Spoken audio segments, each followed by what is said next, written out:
Hey folks, welcome back to the channel, your home for all content Lord of the Rings home. First video from the new setup. Just finished streaming chapter 3 of the raid, and I've got a video for you to tell you some of my top tips, some things I learned from that live stream, so that when you and your guild get to chapter 3, you know what to look out for and you know some things to do.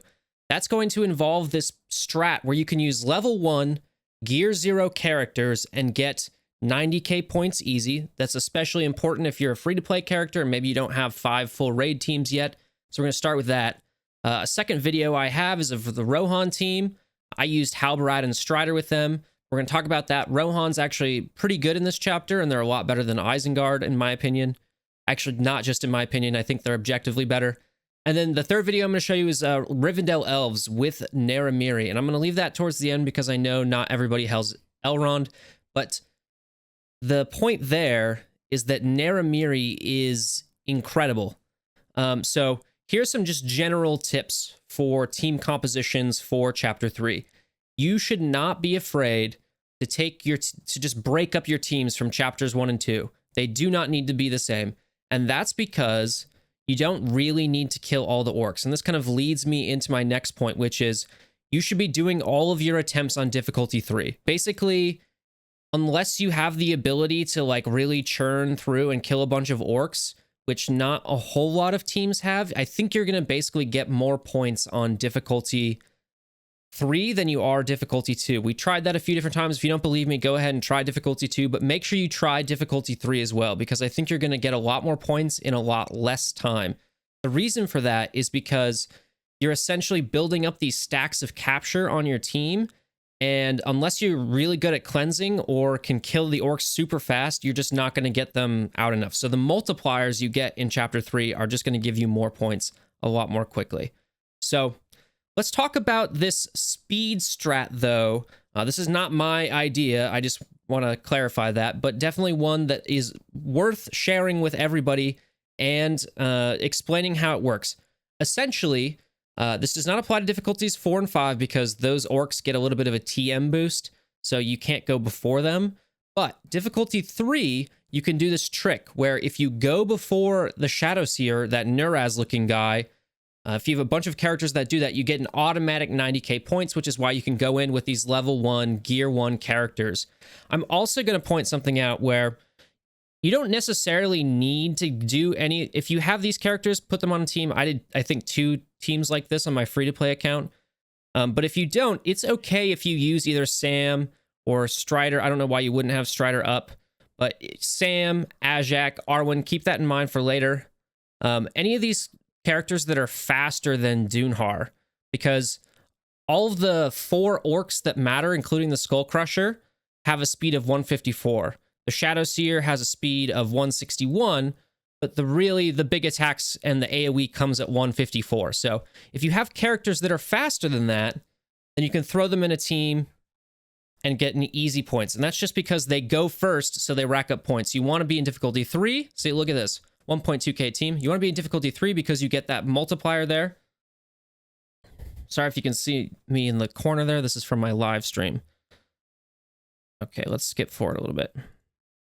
Okay, so first person that goes first is this goblin guy. Doesn't matter, right? Then Lomian goes, right? Doesn't matter. Then Bekulu goes. So we get lucky here because Bekulu already went, and the Shadowseer decides to go after one of my people that already went. But Ajak and Sam go after the Shadowseer, which is okay if you if the Shadowseer attacks somebody else, right? Sam goes, again, doesn't matter.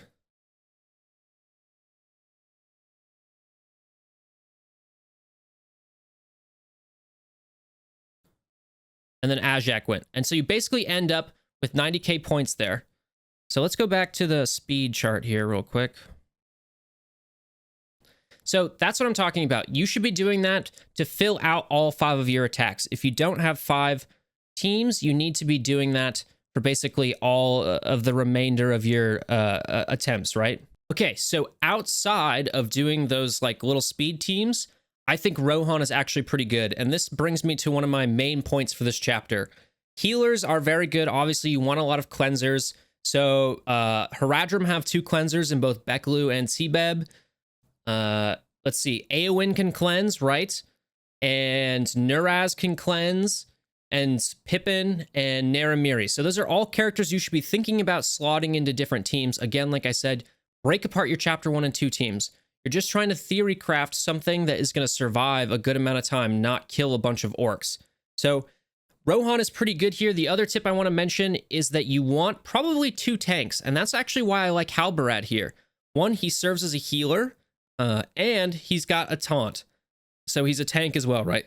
So the idea is then I can taunt with Eothane, get all of the marked and stuff on him, and then switch, get my taunt going on Halbarad that takes the marked off of Eothane, and then now all of that's getting on Halbarad. But Eothane is still alive. He's barely alive, right? He might not be super alive, but he's alive, and then he's going to get another turn, and that's just going to continue to rack up the points. Eowyn is really, really good, right? Being able to apply Disable on her special 2 and do a cleanse is incredible. It's got a 4-turn cooldown too, so she is really, really good in this chapter. Okay, so Eomer gets marked first here. That's fine. That slow is a big deal, but that's okay. And then you're going to see, okay, first thing I'm doing, taunting, or provoking rather, with Eothane. I get the summon up. I'm not entirely sure how sold I am on the summon. I think it's, of course, good, and it's going to be helpful. You're going to get, you know, an extra whatever number of points from that. Is it worth prioritizing the summon? I don't think so. I do want to try an interesting team comp down the line where I do Nuraz and Eomer in one particular party, right? Maybe slot Nuraz in here for Strider, and that way I always have a summon up. I'm curious about that, but I'm not it's not my first priority. 2 tanks, a healer, and some cleanse is what I want on a team. Okay, so you saw that. I healed with Halbarad first. Okay, I'm going to do my cleanse. Just hope that provokes, or that the Eothane stays alive, right? Even after he runs out of provoke stacks, they're going to still target him because he has marked. Going to get my counterattack up. Again, a lot of this doesn't matter in this particular case because you're not going to be taking out a bunch of orcs. If you have the opportunity to take out an orc, there are, of course, 3 orcs that you should prioritize. The War Guard, the Skull Crusher, and the War Drummer, because the War Drummer gives turn meter on his base, I think actually both of his attacks, to other members of the orc party, so you want to be careful of that. Right, so now I'm taunting with Halbarad. Boom. Now he's going to get marked, so I've got 8 stacks on Eothane, 6 stacks on Eomer. Let's actually run that back, because this is actually kind of an important, not an important, but an interesting mechanic. The goal is just to make sure you can spread around as much of this capture as possible, basically, right? Okay, so Eowyn's going to do a basic here, which is going to call Eomer to assist. Eowyn is going to get rid of the Unbreakable on the Skull Crusher. Eomer is going to come in. You saw he actually did the kill. And because he actually did the kill, his capture stack goes down. And it doesn't go to if Eowyn had a capture stack. So that's something just to keep in mind mechanics-wise.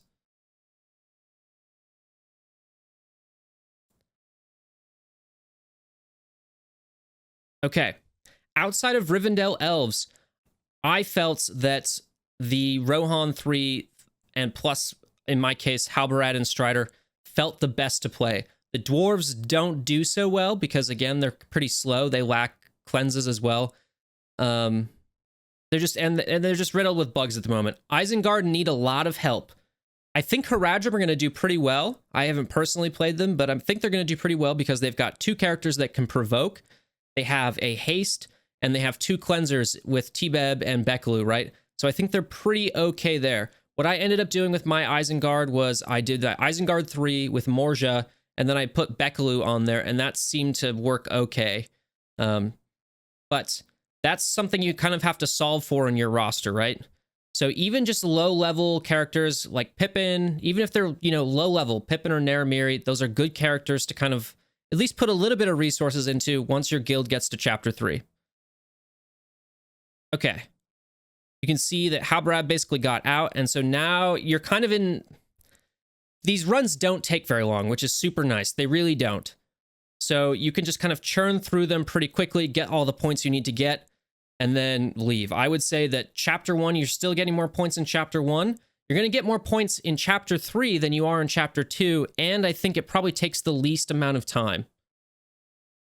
So far, I'm actually a really big fan of chapter 3 because it's a completely different setup. You know, you got to really think about your team compositions, and I like that kind of aspect to it a lot. You kind of got to build a little bit of a wider roster in that respect and think about what characters you want to bring up. So it's basically, I don't know why I'm stalling in the video here because I know exactly what I need to do. Getting another cleanse out, though, is good. That's just going to...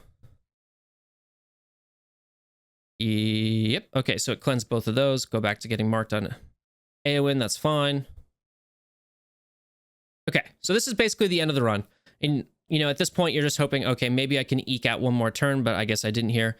490k. That's a pretty good score, I would say. Anything north of... Yeah, anything at about probably 500 and above, I would say is a very, very good score in this particular chapter. I got 900k on my Rivendell team, as you'll see. I can't do that in chapter 2. I can do it in chapter 1, though. So let's talk about Rivendell, actually. Okay, the main important things for Rivendell, you need to keep the main 4 together. You need to have Elladan, Arwen, Elrond, obviously, and Elrahir. You can swap out somebody for Lomian. I chose to do it with Naramiri. I'm going to highly, highly recommend that you swap in Naramiri. I personally have not played with Leliel. I'm interested to see how that's going to turn out. I haven't seen any footage of Leliel or Nuraz, really, but I am interested in how those characters play out because they also look like they're going to be very good in this chapter. It's also becoming a lot more evident to me that Gondor is actually going to do pretty well, I think, in this chapter. I'm not sure when they're going to be able to get to 900k, like, at what point. I'm just going to start the loading screen. At what point they're going to be able to get to 900k? Is it going to be, they still have to get to level 60, gear tier 8, or, can they do it sometime before that? That I'm not entirely sure about, but I think they're going to be very good just because of immunity. So the goal here is basically just to get everybody else's health down far enough that when Elladan does his special 2, he can take out multiple people and then get his stacks of capture all the way down. That's your goal when you're playing the Rivendell Elves.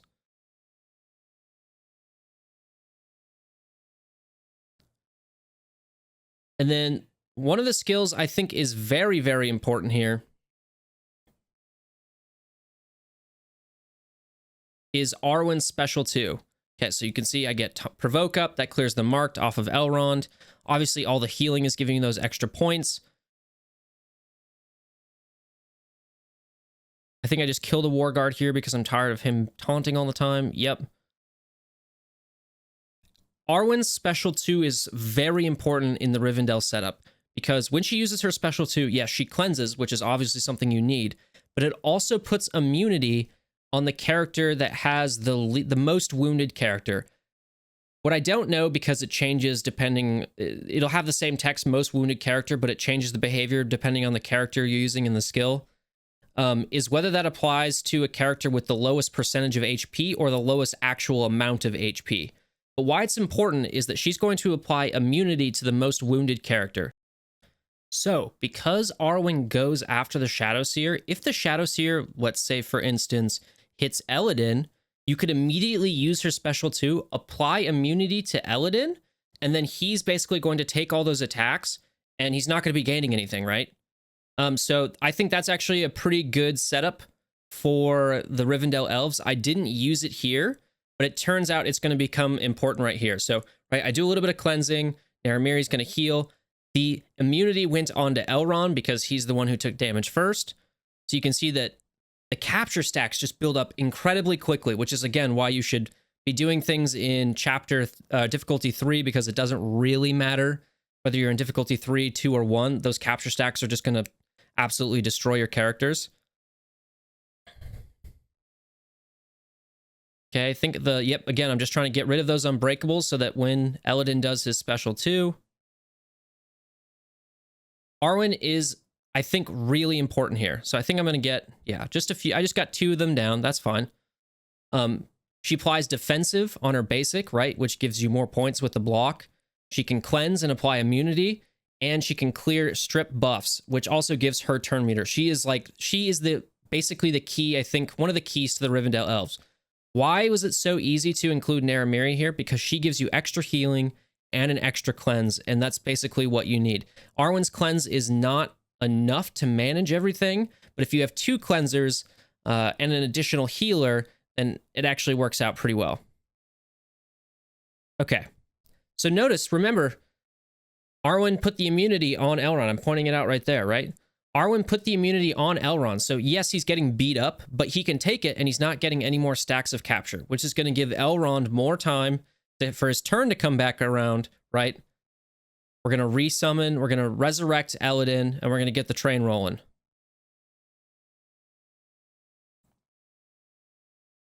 Boom. We're going to get Eladin back. We're going to do a little heal.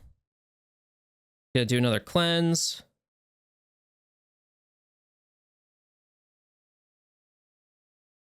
And the goal now is just to try and make sure that we want Elrond to survive, obviously. So they're just taking through, they're eating through his unbreakables. All right, great. Now we've got now we've got Eladin up. He's gonna taunt. Boom. It killed a bunch of them, unfortunately. But that's okay. I was a little bit confused here, but I actually understand what went on now. It was all the points going, not the burn. And that's from the regeneration. Another cleanse.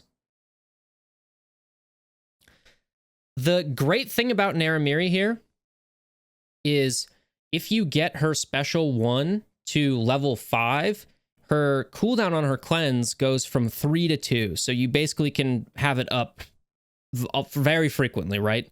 And so I think that's also a pretty key part here. The Rivendell elves are very, very good at this chapter. They're very good at the raid in general, but they also are really good at this chapter. So here's where it kind of starts to fall apart, but that's okay. I'm going to get a few more stacks off with Eladin's special 2, but obviously there's a lot of things coming. We got a few Skull Crushers in the pipe, and a War Guard, obviously.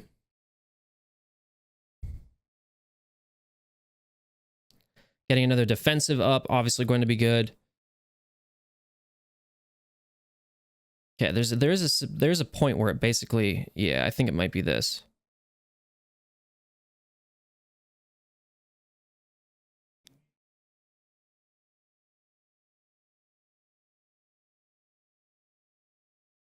Yeah, 3 Skull Crushers as kind of things start to fall apart here, but I have 810k. So I think if we just kind of, it's almost over. Elrond's out. We get slowed, but that's okay. We're at 850k. Boom. At least reduces one of my stacks with Elra here.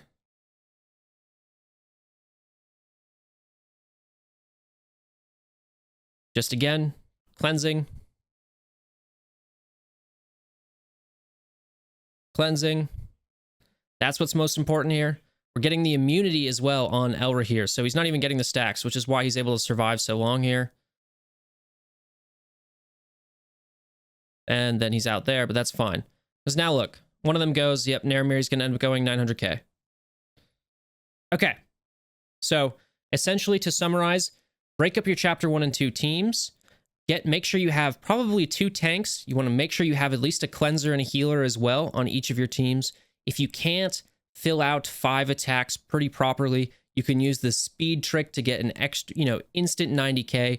Make sure you're trying everything on difficulty 3. If you're not convinced, go to difficulty 2, try difficulty 3, but try everything in difficulty 3.